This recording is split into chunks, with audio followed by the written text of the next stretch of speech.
In this tutorial, I'll be teaching you how to laminate a fabric.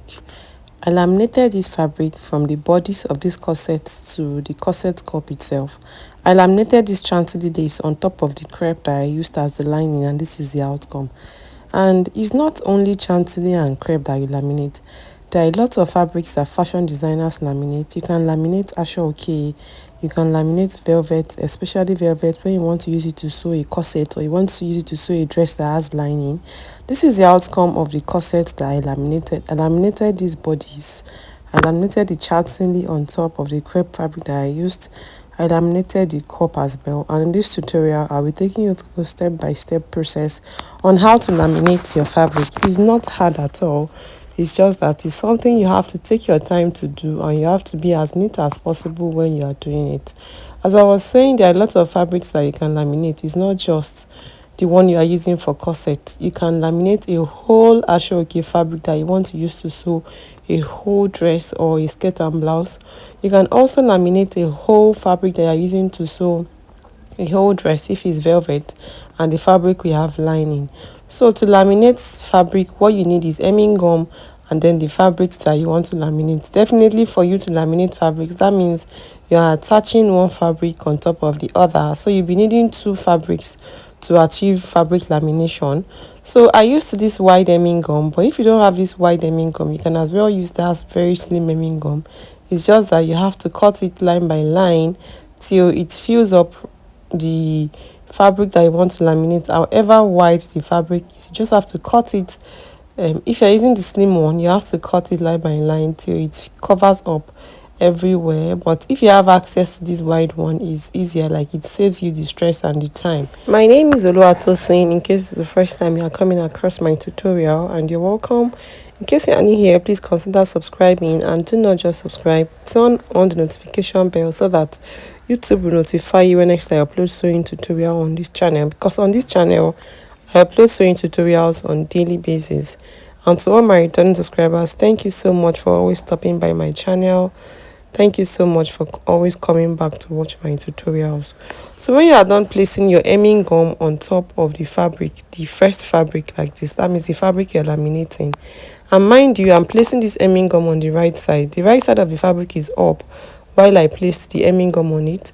So you pick up the other one that you're using to like face it, just as I'm doing. In my case, I'm using chantilly and crepe like I said earlier. You pick it up, make sure that it's the wrong side of that one that is facing the first one, so that the two right side will be facing up. So now that I'm using crepe and chantilly, I would say that the right side of the crepe is facing up and the right side of the chantilly lace is facing up. So arrange it properly on top of it. If while you're arranging it, the hemming gum shifts, you just have to adjust it back to the position where it's supposed to be, because once you place your pressing iron on top of it, it will be difficult for you to correct a lot of things if not corrected while placing. Make sure there's no squeeze or any form of fold while you are placing your fabrics on top of each other before you start pressing. And this is the trick. It is always advisable to use a pressing iron that is steaming. It doesn't have to be an industrial steaming pressing iron like this. As long as your iron can steam, your pressing iron can steam, you are good to go. It's advisable not to laminate your fabric without using any form of water at all. Even if your pressing iron is not steaming, just sprinkle water on top of it before you press. Immediately you face the two fabrics, you place the two fabrics on top of each other. If your pressing iron is not steaming, sprinkle water on top of it. The water does the magic. Whenever I talk to people offline about fabric lamination, lots of them tell me that does it not leave white patch after gumming, does it not turn white after a while, and all of that. Believe me when I tell you that what makes the difference is the water. The water does the magic. If you steam your fabrics very well before you gum, like if your iron is steaming very well, or you've sprinkled a reasonable amount of water on top of your fabric, it will not leave any patch when it dries up. Even when it dries up, you will not see the hemming gum patch at all. Just make sure that your pressing iron is hot and is steaming. And if it's not steaming, make sure you sprinkle enough water on top of your fabric before you press. Now, if you are using two fabrics that none of them is transparent, Like my case, my crepe is not transparent, but this my chantilly lace is transparent. There might be fear or worry of you seeing patches after gumming. But if your iron is steaming very well and you've pressed it very well, your iron is hot enough and the liquid, like the water you are using, is enough, it will not leave any patch. But if you are using two fabrics that are not transparent, maybe in the case of you laminating a velvet fabric with maybe a doll face, it will not, you won't even see any patch when you are done, because obviously the fabrics are not transparent. But in a case like this where your fabric is transparent, please use enough water. Even when your fabrics are not transparent, still use enough water. Most importantly, in a case like this, when you have to laminate your lace with another fabric, definitely lace are transparent. Please use enough water so that it will not leave any patch when you are done or when it dries up.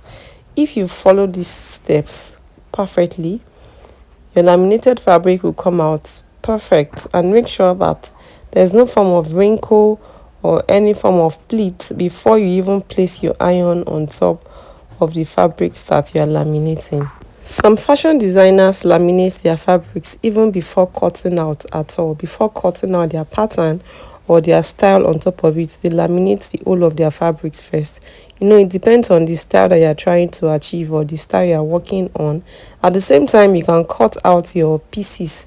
Like you can cut out your piece like this. Like in my case, I already cut out the corset and all of that before laminating. But at the same time, you can laminate before cutting out, and you can also cut out without laminating. The most important thing is you making sure that there's no fold or wrinkle before you press your fabrics together, and you've used enough water to press. If your iron is not steaming, please make sure you sprinkle enough water on your fabrics before you press. So this is the outcome of mine. Thank you for watching. I hope this tutorial has been helpful to you. If it has been, don't forget to give it a thumbs up. In case you have any question, please ask me down in the comment section. The comment section is always opened to welcome all of your questions. Then, have you watched any of these tutorials that are currently showing on your screen? If you've not, you should click on any of them. They are very, very educating and impactful sewing tutorials, even more than this one that you just finished watching. You can click on the box on the right. At the same time, you can click on the box on the left. As much as possible, please help me share my tutorial and miss your friends and loved ones. You don't know who this sewing tutorial might be helpful to. Thank you so much for watching, and I will see you in my next tutorial.